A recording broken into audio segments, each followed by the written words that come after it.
More than 400,000 home fires occur in the United States each year, killing more than 4,000 people. Fires often start in older homes, but no home is completely safe because most residential fires are caused by the people who live there. Fires and the fatalities caused by fires are often a result of carelessness, a lack of knowledge, and an improper response to a fire when a fire starts. Hello, my name is Marian Karpinski. I'm a registered nurse and I'll be your host during this program. Fire safety and prevention are an important part of home care, especially when caring for the older adult. People 65 years and older are twice more likely to die in a fire than the national average. Adults 85 years and older are 4.5 times more likely to die in a fire. The normal aging process causes some people to be more vulnerable to fires. Aging can cause a change in our senses and physical function. An older adult may not hear the smoke alarm or smell the smoke or gas leak. Gas and smoke inhalation causes disorientation and breathing difficulties and can affect an older adult much more quickly. Physical decline and poor eyesight can make it difficult for an older person to escape a fire. Medications may affect a person's ability to make critical decisions during a fire emergency. Many times, after an older person dies in a fire, the investigation reveals that that person was directly involved in the start of the fire. As a caregiver, you have an important role in fire prevention. You can reduce the risk of injury or death to yourself and the person you're caring for by understanding what makes a fire, by identifying and correcting fire hazards in the home, and by knowing what to do when a fire starts.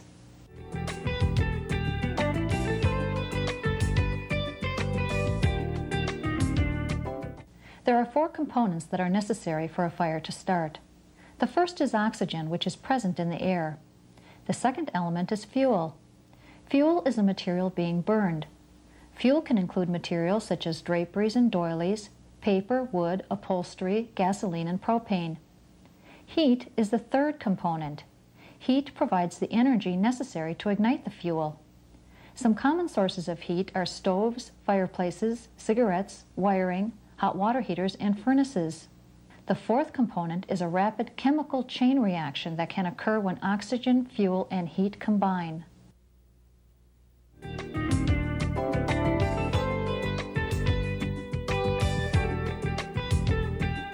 According to the United States Fire Administration, 75% of older Americans who die in home fires do not have working smoke alarms.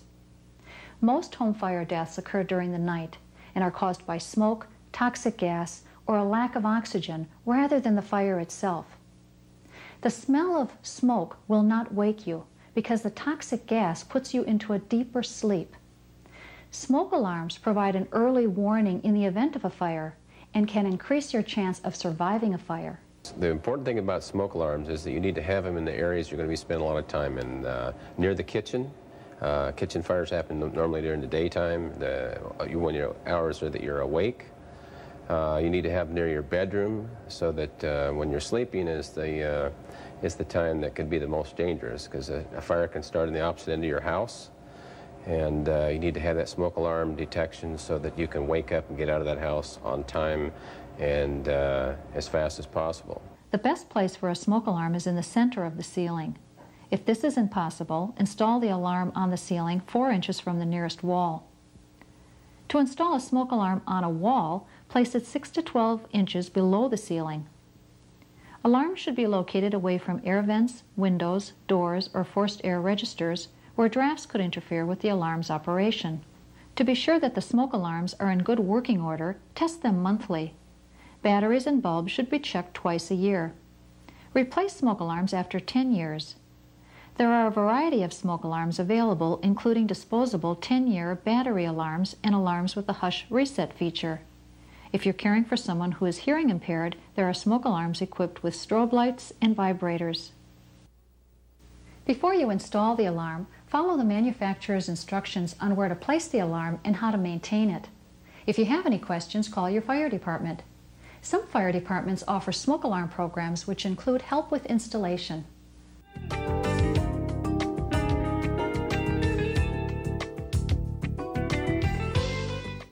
In most areas, 911 is the telephone number to call for all emergency services.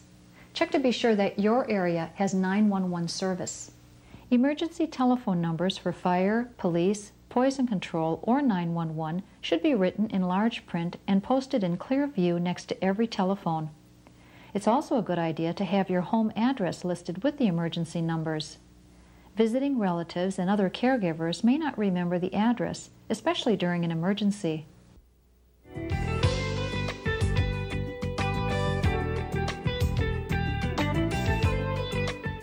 To make it easier for firefighters to find the home, be sure the address is visible from the roadway. Post address signs at the driveway entrance.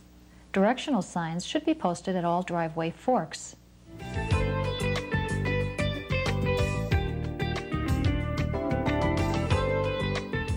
You can save lives and property damage by putting out small fires with a portable fire extinguisher. There should be at least one fire extinguisher on each level of the home, particularly in the kitchen, laundry room, garage, and workshop. When you're looking for a fire extinguisher to buy, you should look for one that's multi-purpose. On the extinguisher, it's going to say whether it's A, B, C. A stands for ordinary combustibles, wood and paper. B is for flammable liquids, grease and gasoline. And C would be electrical. And that would be your choice, would be look for one that's multi-purpose that will do all those jobs for your home. The other type of fire extinguisher you could buy for your home to protect your computer equipment so you didn't have the powder all over the computer would be a CO2 fire extinguisher. That would be the two choices that I would buy for my home. The rules have changed a little bit on extinguishers. If we check an extinguisher out in a business, the extinguishers are now good for 3 years. But for the home use, they should be checked on a regular basis. Somebody's anniversary for their birthday, quarterly, first of the month type thing, every quarter, to make sure that the gauge is reading in the green. It has a tag still in place with the pin that shows that it has not been used. You can visually look at it to make sure that it has not been used for any purpose and it's ready to go. High-quality rechargeable fire extinguishers can be purchased from a fire extinguisher dealer. A dealer can also advise you on the best fire extinguisher for your needs.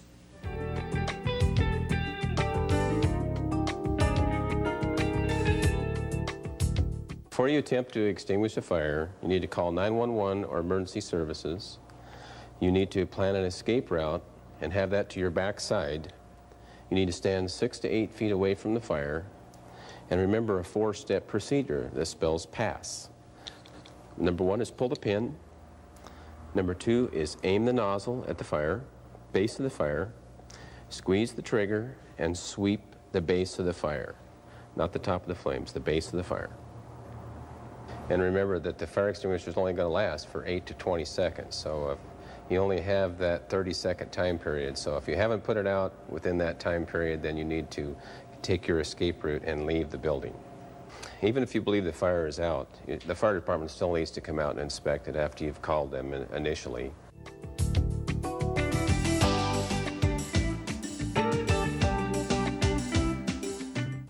When a person is on fire, the stop, drop, and roll technique can be used to extinguish the fire.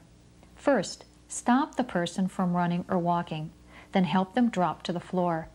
To smother the fire, roll the person across the floor several times until the fire is out, or use a blanket to put out the fire.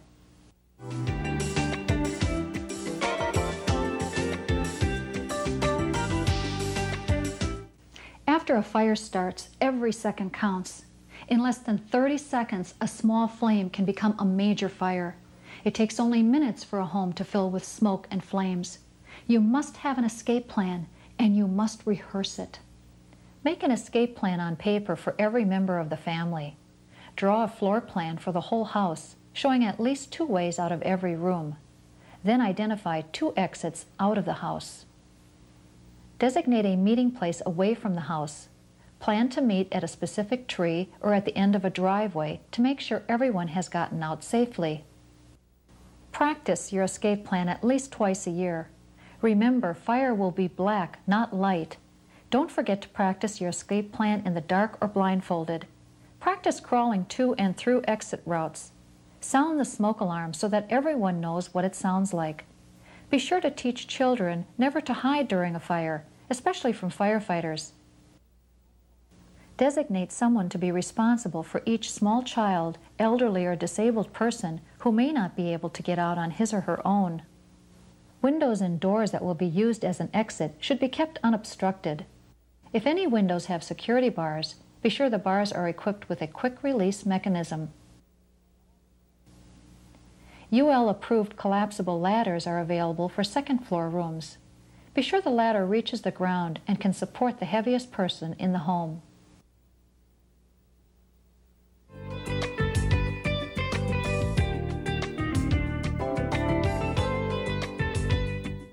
To leave a burning building that is filling with smoke, drop to your knees and crawl. There is less smoke and heat at floor level. Crawl to the nearest door or window that allows you to exit the building as quickly as possible. Kneel or crouch at an interior door that is closed. Reach up as high as you can and feel the door with the back of your hand. If the door is hot, do not open it. Heat and fire are probably on the other side. Use another exit route. If the door is cool, brace your shoulder against the door and open it slowly and carefully. Close the door behind you. This will help slow the spread of fire and smoke. Leave the burning building as fast as you can. Do not stop for any reason. Once you are outside, go to the prearranged meeting place and stay there. Do not go back into the building under any circumstances. If emergency services have not been called, have one person go to the neighbor's home and make the call. If you are trapped in a burning building, close all doors between you and the fire and stuff towels, blankets, or rugs in the space between the door and the floor. This will reduce the amount of smoke entering the room. If there is a telephone in the room, call 911 and tell them exactly where you are. If possible, open a window and breathe the air from the bottom of the window. Wait at the window and signal for help with a flashlight or light-colored cloth. If you are in a burning multi-story building that has an elevator, do not try to use it. You could become trapped.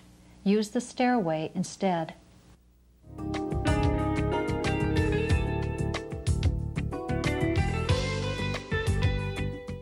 The best chance of surviving a fire for someone in a wheelchair is to choose a bedroom on the ground floor with a door to the outside.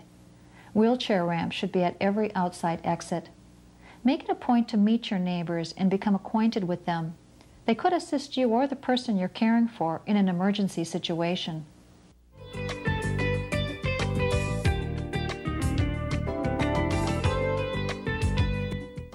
When caring for someone on bed rest, the wrap and slide technique is a safe way to move that person out of danger.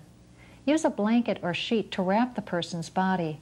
Support their head and shoulders as you gently slide them off the bed in the direction of the exit.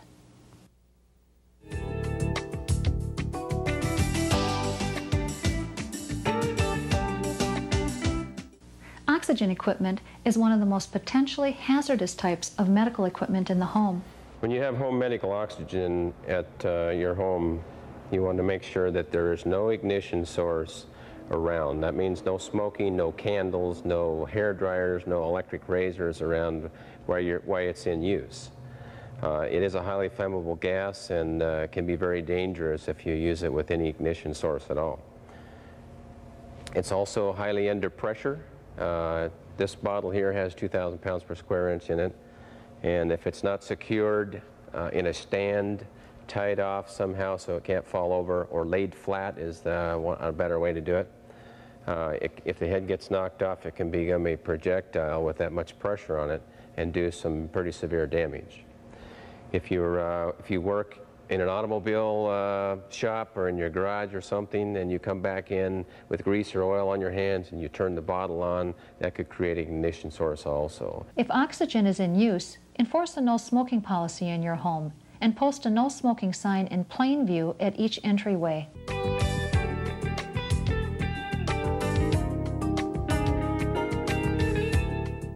Using the oven or stove as a heater in the kitchen can be dangerous. Do not store flammable items such as paper or cloth napkins in an oven. Someone could accidentally turn the oven on while these items are stored there. Never pour water on a grease fire because it will cause the fire to spread.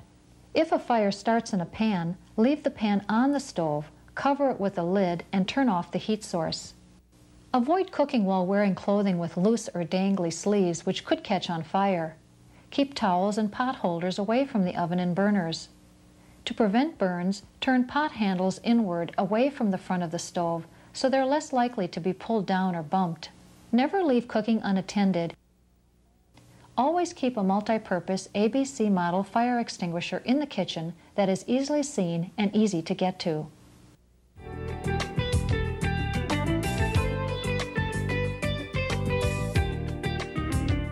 Do not place anything on top of an electric blanket while it is in use.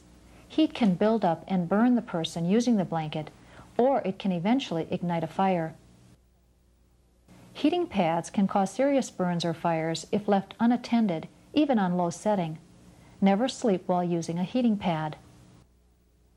A flashlight, walking aids, and eyeglasses should be kept at the bedside. A bell or whistle can be used to call for help in an emergency. Close the bedroom door before going to bed. A closed door helps to slow the spread of a fire if one starts.